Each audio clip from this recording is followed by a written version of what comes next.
Hello, I picked up a couple of these OrangeRX 433 megahertz transmitters, and I've been playing around with them a little bit lately, so I thought I might just make a video and show what I've managed to achieve with them, because they're both transmitters, but you can make one of them into a receiver if you fiddle around with it a little bit and you install some different firmware to the firmware that they come with. And you also have to pull a transistor off the receiver, so you have to mess with one of the boards a bit. So I think it's going to be very difficult to make this one. Actually, I don't know. It might be tricky to make it a transmitter again, but I don't really care. It's fine as a receiver. So these are about $10. They're not very expensive, $10 each. They came with these antennas here, which are apparently quite crappy. So I've put these other quarter wave antennas on here, which are probably not much better, but they should be a little bit better, I think, if I understand it correctly.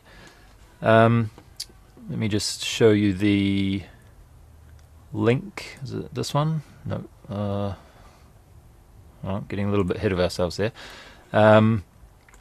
So this is the link for these on Hobby King, and this says it's compatible with Futaba radio, but if I understand it correctly, all that means is that the position of the hole in the back here is going to be in a certain place to make it easy to plug that into your Futaba radio. So these are of course made to slot into the back of your transmitter as a replaceable module, but I'm just using it for the PPM in on the transmitter and the PPM out on the receiver. That's all I'm trying. So when you get these, if you want to use it to make one a receiver, you'll need to flash this OpenLRS NG software firmware onto the board using the Arduino IDE. Well, you could use other means, I suppose, but I use the Arduino IDE. So if we just have a look at what's inside these modules, we'll see that we have an Arduino, basically, ATmega 328P chip on one side, and on the other side we have the RF22 radio module. So it's just a daughter board sort of thing slapped on there like that, and you can apparently replace that if you break it by giving it too much voltage, as we'll look at in a minute, which is a possibility. And we have a couple of LEDs up there, a button, a buzzer, and of course an antenna connection on there. So it's all a very nice little package. And continuing in the nice little package theme, we have a whole bunch of connectors that you can use for various things as if it was just an Arduino. So we have the ISP headers here, the 6 pins there. I'm just showing you the back of them here because this is where the labels are, but this is an I2C bunch of pins here that you could use for something. And then we have the regular serial connections here, so TX, RX, and then voltage, ground, and the reset pin there. And notice one thing that all of these have in common: the voltage is explicitly labeled as 3.3 volts. There, and there. And that's because if you connect 5 volts to these, you'll ruin it. So you'll need to find or buy or get or steal or whatever an FTDI adapter that you can switch or somehow set to run in 3.3 volts instead of 5 volts. So in this one here, you can see there's a jumper there at the bottom that I have set to 3.3 volts at the moment. So you'll need something like this to connect up to the serial pins on the radio module. And I also noticed in the OpenLRS NG documentation that apparently some cheap and nasty FTDI adapters give you a jumper like this, but the jumper doesn't actually do anything. So you might still find that you have 5 volts on the VCC pin over here. So check that with a multimeter before you connect it up, just to be doubly safe. So once you've connected your FTDI adapter up, all I did was get the source code. So that is from this link here. This is just on the OpenLRSNG.org website. You can find the firmware source, which I think is this yeah, I think this is it here. So you just download this as a zip and open it up in your Arduino IDE. So that is this file here. I think in most operating systems you could right click that and open that just from wherever it is, and that will give you a sketch with a bunch of files in it. And one of the files, actually it'll probably be the first file that shows up, is the main file, and there's a few options in there that you need to uncomment depending on whether you're compiling it to be a transmitter or a receiver. So that's those two there. At the moment I have the transmitter line uncommented, so you'll need to uncomment one of those. And for the board that I'm using here, I found that it works for this board type 2, which is of course this one here, OrangeRX UHF TX. And then compile and put one of those onto the transmitter, and then undefine or uncomment this other one.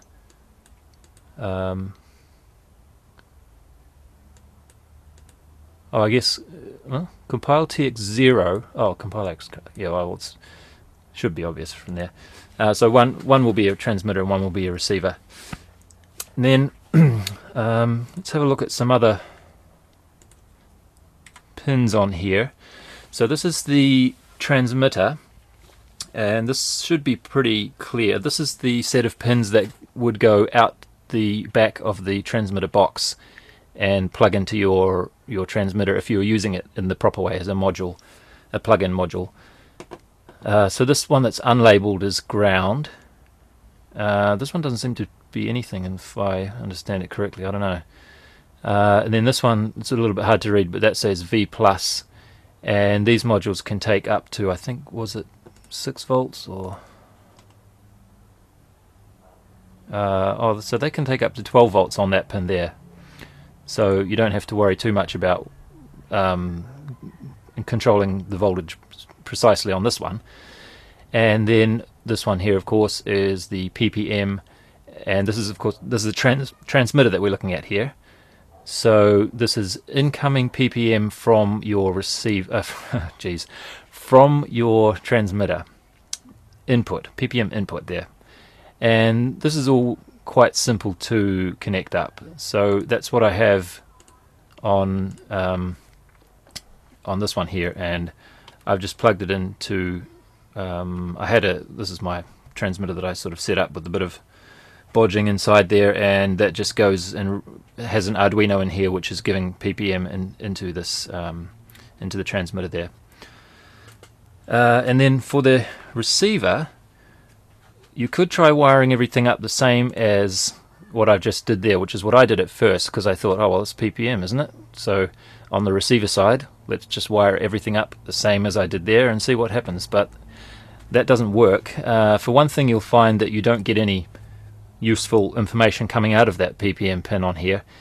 And the other annoying thing is that you'll get a screeching noise from the buzzer, because what happens is that when you're running this as a receiver, the pins are sort of different, and the PPM signal, which is just a pulse going up and down, on and off all the time, actually gets put out through the buzzer.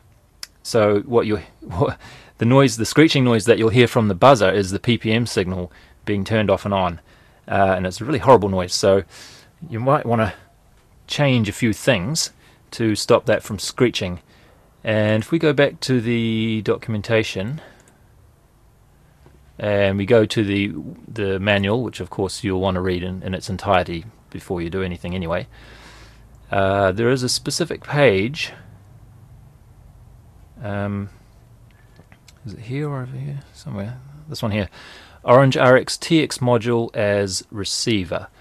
So this page here, I think some of the people that were asking questions, I noticed down here there were some people asking about how to use them as receivers, so they may have just missed this page. I think, whoops, what am I doing? This page. So when we're using this module as a receiver, we need to do a couple of other things. So we'll notice that we have PPM on this point 1, which is this one here, output 1. So this is where your ppm is going to be, and it's on the base of this transistor by the looks of it. So you're supposed to remove that transistor, and I tried doing it without removing the transistor and it didn't work, so I actually removed the transistor. And then you'll put your ppm output onto that pin there. It's a little bit tricky soldering, and incidentally the board that I've got is a different layout, but you should still be able to find this transistor pretty easily because it'll be right next to the buzzer pins. So you can see these two relatively large solder points here. These are for the buzzer, so it shouldn't be too hard to find that. And right next to it there'll be this transistor, so you just take that transistor off. And there's a bunch of other things that you can use, a bunch of other pins that you can access to do interesting things with, I suppose, but I haven't really done anything with those myself. All I did was use the ppm pin there, and I think I should have a photo of that somewhere. Yeah, so you can see on the one that I have the layout is a little bit different, and these two pins here are the buzzer pins, and right next to that is the well, I've taken the transistor off there, but you can see on the upper right is where I've carefully soldered this little white wire onto. So in each case there I brought the wires outside the box like that. Actually I had to change this afterwards, because if you bring the wires out the bottom, then the bottom of the box can't really be easily double-sided tape down onto anything, so I cut a little gap out of the left edge of the box there so that I could stick things down nice and flat like I have done on these two here. So that's the flashing the firmware. It's probably not too much more to say. I mean, if you read the wiki you should be able to figure it out, but I think I might just show you what the user interface looks like, because it's quite a neat system. You don't have to connect anything up to the receiver at all. It's all done through the transmitter, and then you make settings for the receiver from the transmitter. So it's quite a neat little system. So I'm going to have to pull this off here, so just give me a minute and I will come back with this undone, and we can try have a look at the user interface. Alright, so I have my FTDI adapter connected up here now, and hopefully I didn't blow it up. Oh, did I remember to change it to 3.3 volts? Yes I did. Okay, so it should be right.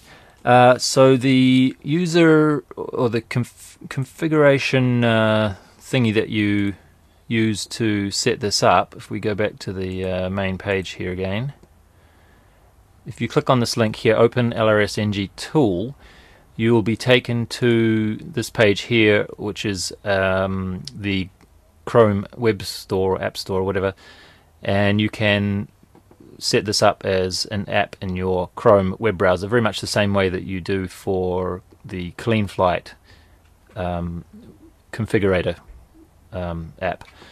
So I actually have this installed and running already. So if you've used the CleanFlight one, you'll recognize this straight away. So you click on connect to connect up to the device. Oh, that didn't work, did it? What's going on here? Okay, I removed it from the case and disconnected it, and it seems to be a little bit more cooperative now. I'm not really sure. I don't think having the ppm or these other pins connected should make any difference, but whatever, it's working now anyway. So let's try that again, and if we look at that while we're doing it and we click connect, you see a little bit of action on the LEDs there, and we are connected, and now we see the GUI showing up properly. Oh, by the way, I'll just disconnect for a second.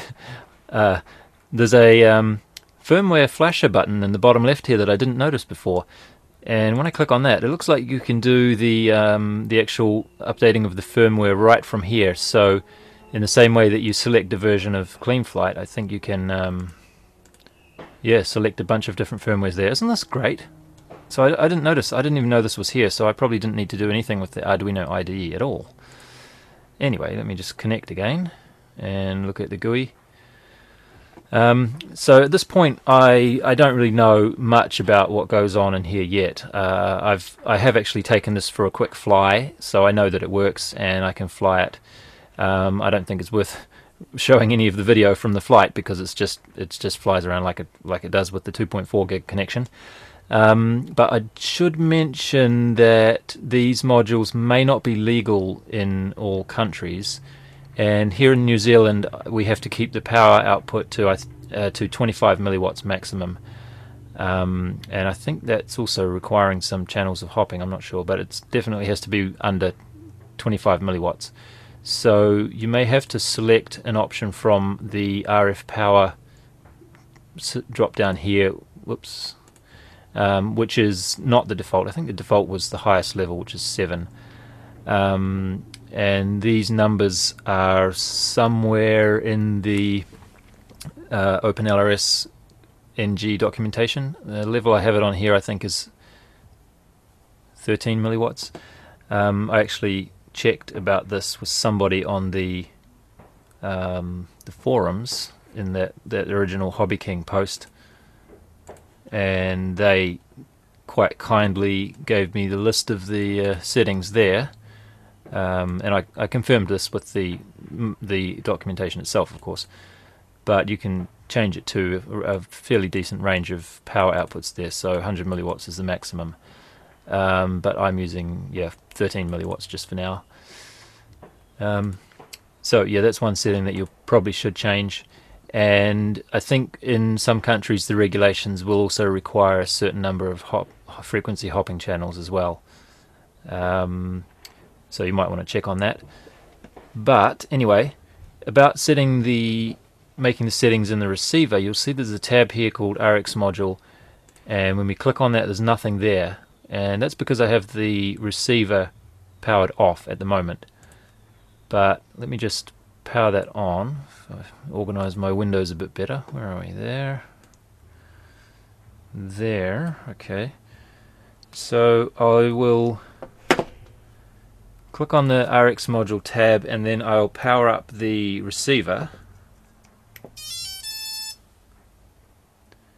and you can see that the light on the receiver comes on.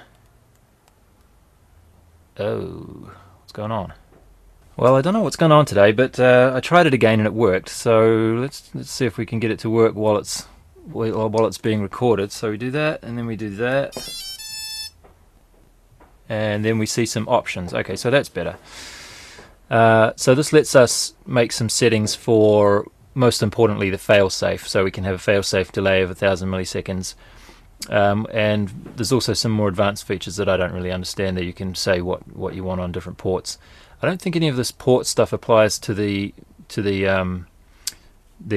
receivers that I've got, because they only have that 1 ppm there. But perhaps that's what this other stuff was there in the.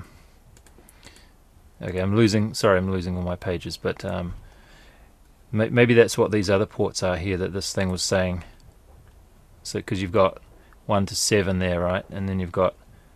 Oh, sorry, you couldn't even see that, could you? Sorry. So I'm talking about the ports over here on the right hand side of the receiver options.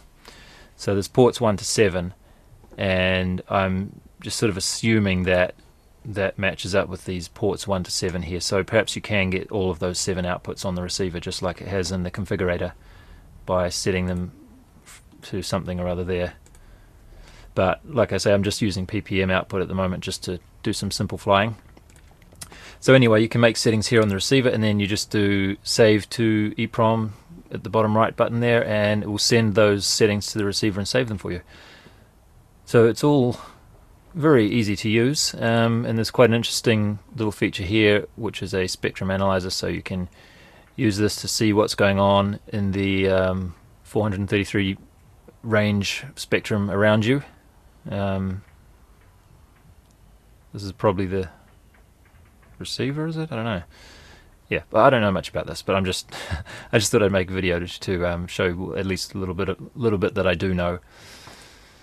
Yeah, so that's about it. So in normal operation, let me just disconnect there and move this out the way and look at this again. So in normal operation, we should see the the blue light, there's an OK light here, and this will flash blue when you have some valid ppm data going through the radio connection, at least if you're using ppm like I am. So let me just put this back in the transmitter like it would be when I'm using it, and then I'll just give you a quick look at what the light should look like when everything's working. Okay, it's back in the box now, and if we turn it on we should see, and we can also hear a beep there, and you can't actually see this in the video I don't think, but that blue light is flashing very quickly. I think it's actually flashing with the ppm signal itself, because it's a very, very fast flicker, so you can't actually see that in the video, unfortunately. Never mind. Alright, so if we power up the receiver, and the receiver, we also see the same thing, which you can't see again, but oh, you can you can sort of see it there. It's sort of timed a little bit. It's not that slow though. Anyway, so you should see the two blue lights on each side, and of course if we turn this off we'll see that immediately they each go red. Well, of course this one goes off, that one goes red, and we turn it back on, they come back on like that. So that's what you should see when everything's connected up properly. You can also, one other neat thing you can do with these is you can set the failsafe. It's actually labeled there as failsafe. Yeah, I'll mention as well, if you want to bind, if you have a different receiver and you're not using the GUI and you want to bind them, you can hold this on when you turn it on. Let me just do that. So this is, I think this is the same as pretty much any other transmitter out there. So you hold this down rather, turn the transmitter on, you'll get that long red light, and then when you let go of the button you'll have this beeping and flashing like that, and then you can power up the receiver,